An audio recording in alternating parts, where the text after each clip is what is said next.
West Indies తో జరిగిన రెండో టెస్టులో టీమిండియా 7 వికెట్ల తేడాతో ఘన విజయం సాధించింది. దీంతో రెండు టెస్టుల ఈ సిరీస్ ను భారత్ 2-0తో క్లీన్ స్వీప్ చేసింది. తొలి టెస్టులో చిత్తుగా ఓడిన విండీస్ రెండో టెస్టులో కాస్త పోరాడింది. దీంతో ఆట 5వ రోజుకు చేరింది. 63 పరుగుల దగ్గర ఒక వికెట్ కోల్పోయి చివరి రోజు ఆట ప్రారంభించిన టీమిండియా మరో 2 వికెట్లు కోల్పోయి స్వల్ప లక్ష్యాన్ని సునాయాసంగా ఛేదించింది.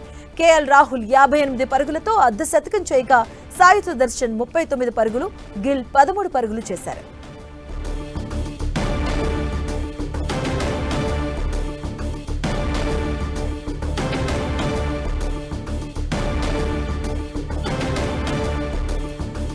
విండీస్ తో జరిగిన మ్యాచ్ లో ఇండియా కైవసం చేసుకుంది ఈ సిరీస్ ను. విండీస్ తో రెండో టెస్ట్ లో భారత్ ఘన విజయం సాధించింది. చూడొచ్చు 2-0తో క్లీన్ స్వీప్ చేసింది భారత్. వెస్టిండీస్ తో జరిగిన సిరీస్ లో భారత్ కైవసం చేసుకుంది. స్వల్ప లక్ష్యాన్ని సునాయాసంగా ఛేదించింది టీమిండియా. కేఎల్ రాహుల్ 58 పరుగులు, అలాగే అర్ధ శతకం చేయగా సాయి సుదర్శన్ 39 పరుగులు, గిల్ 13 పరుగులు చేసి రాణించారు. మ్యాచ్ లో కేఎల్ రాహుల్, సాయి సుదర్శన్ అలాగే గిల్ కూడా రాణించారని చెప్పుకోవచ్చు. సిరీస్ 2-0తో క్లీన్ స్వీప్ చేసింది భారత్.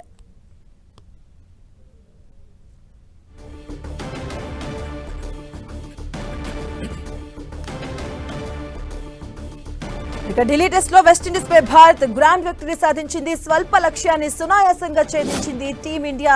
2-0 సిరీస్ తో ఛేదించింది ఇండియా. మ్యాచ్ లో కేఎల్ రాహుల్, సాయి సుదర్శన్ రాణించారు. సిరీస్ ను 2-0తో ముగించింది ఇండియా. మ్యాచ్ లో రాహుల్ అలాగే సాయి సుదర్శన్ అలాగే గిల్ కూడా రాణించారని చెప్పుకోవచ్చు. విండీస్ తో రెండో టెస్ట్ లో భారత్ ఘన విజయం సాధించింది. మనం చూడొచ్చు 2-0 సిరీస్ తో క్లీన్ స్వీప్ చేసింది భారత్. వెస్టిండీస్ తో జరిగిన రెండో టెస్ట్ లో భారత్ ఘన విజయం సాధించింది. 2-0 తేడాతో సిరీస్ ను కైవసం చేసుకుంది. స్వల్ప లక్ష్యాన్ని సునాయాసంగా ఛేదించింది టీమిండియా.